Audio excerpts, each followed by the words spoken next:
एक जादुई परलोक असतं. त्या परलोकात इंदू नावाची देवकन्या आपल्या पंखांना हलवत खूपच आनंदात असते. तेवढ्यात तिची बहीण मीना तिकडे येते. काय झालं ताई? आज खूपच जास्त आनंदी आहे. काय झालं? कारण की आज मी भूलोकात जाणार आहे, ते पण सगळ्यात जास्त प्रेम करणारा विजयशी आज भूलोकात प्रेम व्यक्त करणार आहे. पण भूलोक, तिकडे जायला धोका आहे. सूर्य मावळण्याआधी परत नाही आली तर तुला तिकडेच राहावे लागेल. परत येण्यासाठी त्रास होईल. इतक्या धोकादायक जागेवर जाणं गरजेचं आहे का? असं नाही होणार. सूर्य मावळण्याच्या आधी मी इकडे येईल, लक्ष ठेव. असं बोलून इंदू तिकडून उडून आपल्या प्रेमी विजय जवळ जाते. पाहत होतो वाट तुझी, जाऊया. त्यावर इंदू हो बोलते. दोघं मिळून भूलोकात जाता.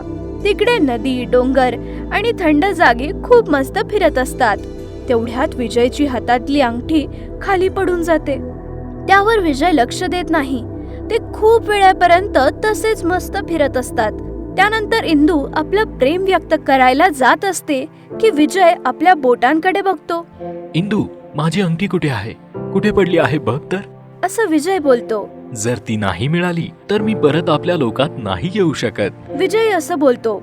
इंदू आपल्या सगळ्या शक्तींचा प्रयोग करून अंगठी कुठे पडली आहे ते समजून घेण्याचा प्रयत्न करते. पण त्यांना आपल्या लोकातून भूलोकात आणि भूलोकातून आपल्या लोकांमध्ये जाणं ह्या व्यतिरिक्त कोणतीही शक्ती काम करत नाही आणि ते दोघं अंगठी सापडायला लागतात. तेवढ्यात सूर्यास्ताची वेळ होते.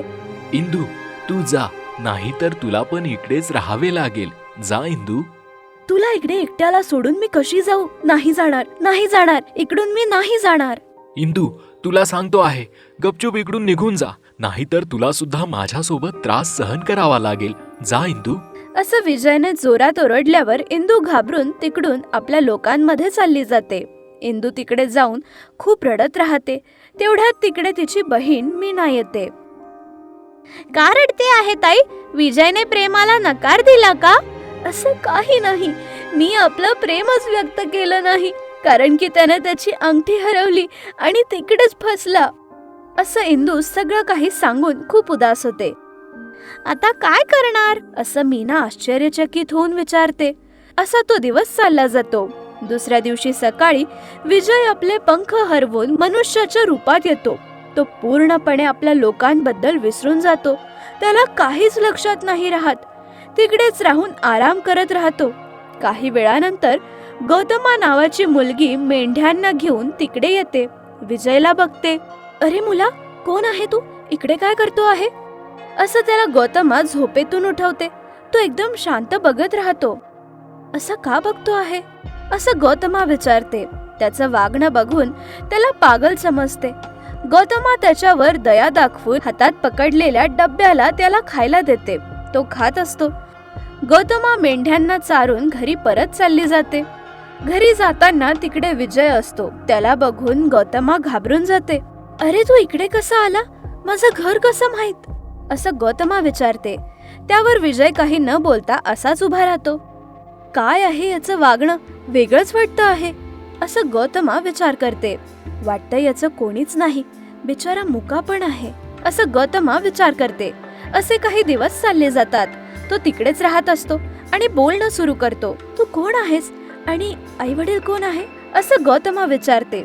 त्यावर तो मला काहीच लक्षात नाही, मला काहीच माहित नाही असं उत्तर देतो. आणि गौतमा त्याचा स्मृतिभ्रंश झाला आहे असा विचार करते. गौतमा सोबत मेंढ्यांना चरायला तो पण जायचा. असे दिवस जात राहतात. ते एकमेकांवर प्रेम करायला लागतात. आजूबाजूचे लोक पण त्या दोघांना खूप चांगलं वाईट बोलत राहायचे. गौतमा त्याच्याशी लग्न करायचा निर्णय घेते. ते दोघं सगळ्या रीतीभातीनुसार लग्न करायचा विचार करतात. लग्नाचा दिवस येतो. सगळ्या लोकांमध्ये त्यांचं लग्न अगदी धूमधडाक्यात होतं. मंगळसूत्र घालताच त्याचे पंख परत येतात. अचानक तो तिकडून गायब होऊन आपल्या लोकात चालला जातो. हे सगळं काही बघून आजूबाजूचे सगळे लोक आश्चर्यचकित होता. काय आहे हे जादुई लग्न? हा मुलगा कोण आहे? मंगळसूत्र घालताच गायब कसा झाला ही गोष्ट कोणालाच माहित नसते. तिकडे उपस्थित असलेल्या कोणालाच काही समजत नाही. गौतमाला पण काहीच समजत नाही. गौतमा जोरात रडायला लागते. हे काय आहे? सगळं काय झालं? माझं आयुष्य असं का वाईट केलं? ही कशी शक्ती आहे? असं गौतमा उदास होत राहते. हे सगळं काही असं होतं की माया लोकात तो सरळ सरळ जाऊन मीना आणि इंदू जवळ जातो. ते दोघं त्याला बघून खूप खुश होतात. तो सगळं काही सांगतो.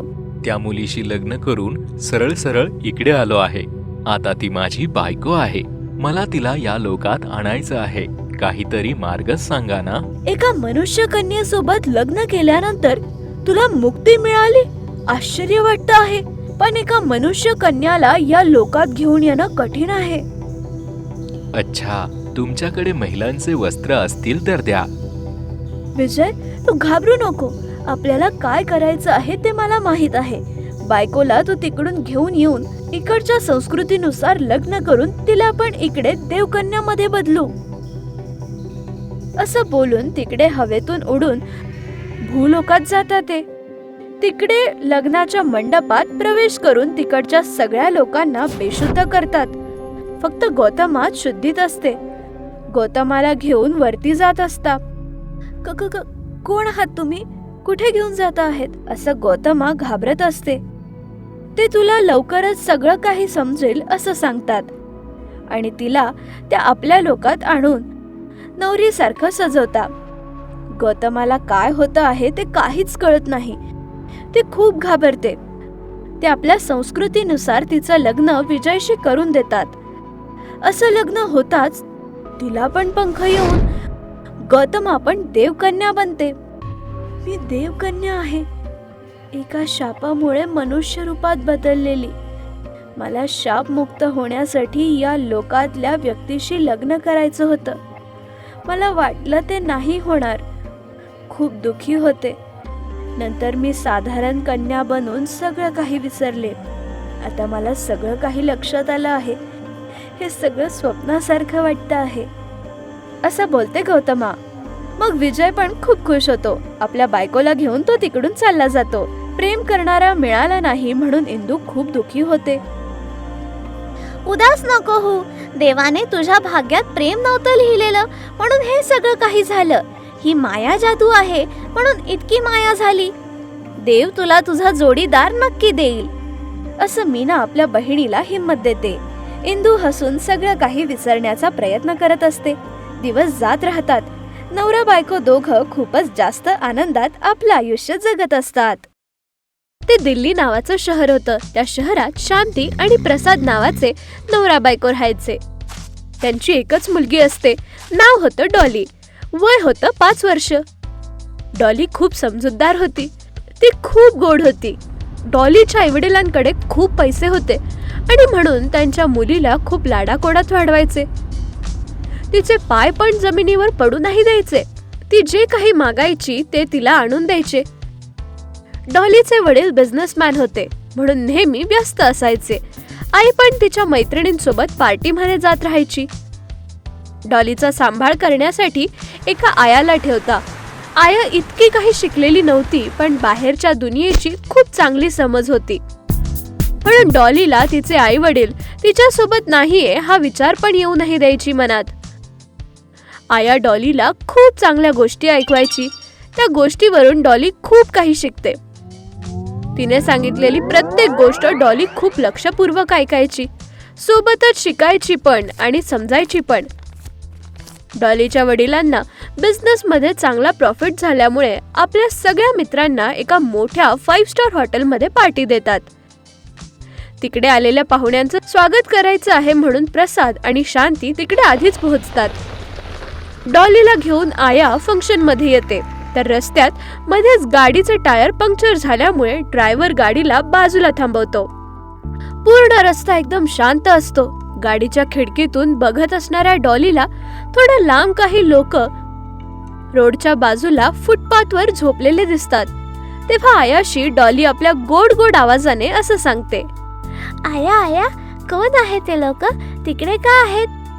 कामासाठी आपल्या गावातून शहरात आले आहे बेटा. राहण्यासाठी, पिण्यासाठी पाणी किंवा जेवायला जेवण पण नाही. अरे असं का? ते कसे कापता आहे? हो बेटा, आई वडिलांचं मुलांना सोडून जगायला इकडे आले आहे.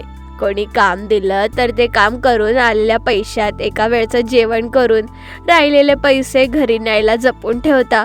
थंडीचा महिना आहे, खूप जास्ती थंडी आहे असं वरतून डास पण चावता.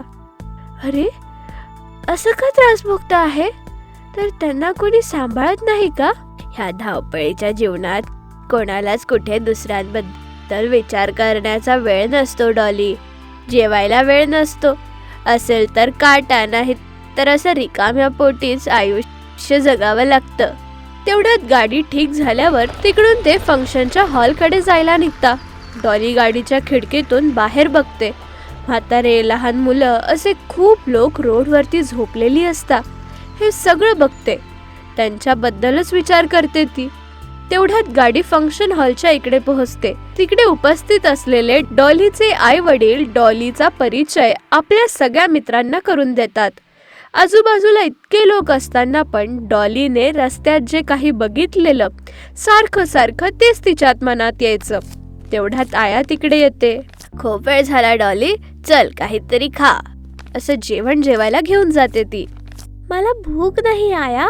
चुकीचं आहे बेटा, असं नाही बोलत. चल थोडं खा.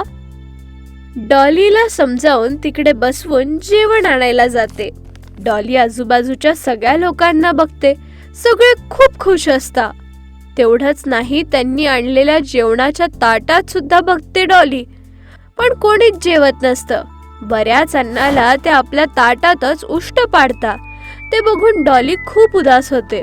तेवढ्यात जेवण आणलेली आया डॉली जवळ येते. का उदास आहे असं विचारते.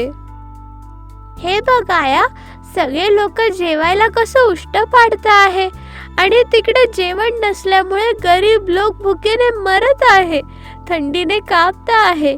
इकडे हे सगळं असलं तरी कसं उष्ट पाडता आहे बघ. आपण काय करू शकतो? तू छोटी मुलगी आहे, काही बोलली तर कोणी लक्ष नाही देणार आणि मी इकडे काम करते. माझं म्हणणं कोण ऐकेल बेटा? काहीच नाही करू शकत. उदास नको हो, जेवण घे चल, असं बोलते आया. पण डॉली खात नाही. लांबून बघत असलेले आई वडील तिच्या जवळ येऊन उदास असलेल्या डॉलीला बघून काय झालं असं विचारता. जेवण नाही जेवते, जेवायला नाही म्हणते. काय नको? काय झालं डॉली? काय पाहिजे बेटा? सगळे लोक खात आहेत, तू का जेवत नाही? कोण जेवता आहे? सगळे लोक जेवण उष्ट टाकून कचऱ्यात टाकता आहे. ते बघा किती जेवण वेस्ट होत आहे. हे जेवण मिळाल्यावर रोडवरती खूप लोक उपाशी आहे पप्पा. सगळं असून सुद्धा इकडे आपण मन भरून नाही जेवत. त्यांच्यात आणि आपल्यात काय फरक आहे? डॉलीने विचारलेल्या प्रश्नावर आईवडील आश्चर्यचकित होता. काय उत्तर द्यायचं ते त्यांना कळत नाही. ते आयाकडे बघता. काय झालं असं विचारता. तेव्हा आया सगळं काही सांगते. मुलीला बघायला लावलं तर हे सगळं सांगून मन दुखावणार. तुला आत्ताच आम्ही कामावरून काढतो. मुलीला घरी सोडून दे. तिला घरी सोडून निघून जा. उद्यापासून कामाला यायची गरज नाही. त्यांच्या बोलण्यावरून आया डॉलीला घरी सोडून चालली जाते. डॉली हळूच थकून तिच्या खोलीत जाते. खोलीत जाऊन झोपून जाते. पण डॉलीला झोपच येत नाही. रोडवरती इतके सगळे लोक फाटलेले कपडे घालून इतक्या दिवसांपासून राहता आहे. मी एक दिवस का राहू नाही शकत असा विचार करून ती पण फाटलेले कपडे घालून जमिनीवर झोपते. खूप कडक थंडी होती. नीट झोपू नव्हती शकत डॉली. रात्रभर अशीच राहते. दुसऱ्या दिवशी तिला खूप ताप येतो. ते बघून आईवडील डॉक्टरांना घरी बोलवता. घरी आलेले डॉक्टर डॉलीला बघता. रात्रभर थंडीमध्ये झोपल्यामुळे तिला ताप आला आहे असं सांगता आणि ते चालले जाता. 2 दिवसांनंतर डॉलीचा ताप कमी होतो. काही दिवस गेल्यानंतर डॉलीचा बर्थडे येतो. तिच्यासाठी डॉलीचे आई वडील बर्थडेला काय पाहिजे असं विचारता. मला आया पाहिजे. इतकंच नाही, रोडवरती चांगलं जेवण आणि चांगले कपडे नसल्यामुळे खूप त्रासात आहेत ते लोक. ते मी एक दिवस फाटलेले कपडे घालून जमिनीवर झोपलेली तर ताप आलेला ना मला बघायला तुम्ही लोक आहात, पण तिकडे त्यांना बघायला कोणीच नाहीये. म्हणून प्रत्येक वाढदिवसाला मी असंच करेल. आणि त्या फंक्शन मध्ये खूप लोकांनी खूप जेवण वाया घालवलं ना. जेवण बनवायला तुम्ही खूप पैसे खर्च केले, ते पैसे असेच नाही आले ना. तुम्ही मेहनत केल्यावर आज तुम्ही या स्थानावर आहात. ज्या लोकांना मेहनतीचं फळ माहित नाही, तुम्ही किती पण फंक्शन, किती पण पार्टी द्या, काही फायदा नाही. डॉलीचं बोलणं ऐकून आई वडील रडायला लागता. एकमेकांकडे बघता. प्रत्येक पार्टीमध्ये किती पैसे खर्च होत आहे. ती आपल्या मेहनतीची कमाई कोणीतरी वेस्ट करत आहे. चांगल्या गोष्टी सांगायला आयाला कामावरून काढलं. पुढच्या वेळेस घाईघाईत कोणताच निर्णय घेऊ नका, हे सांगा मला.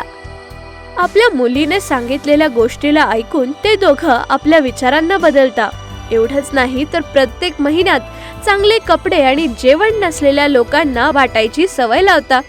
तुम्हाला ही गोष्ट आवडली तर लाईक आणि कमेंट करा आणि अशाच इंटरेस्टिंग गोष्टींसाठी आमच्या चॅनलला सबस्क्राईब करा. Thank you for watching.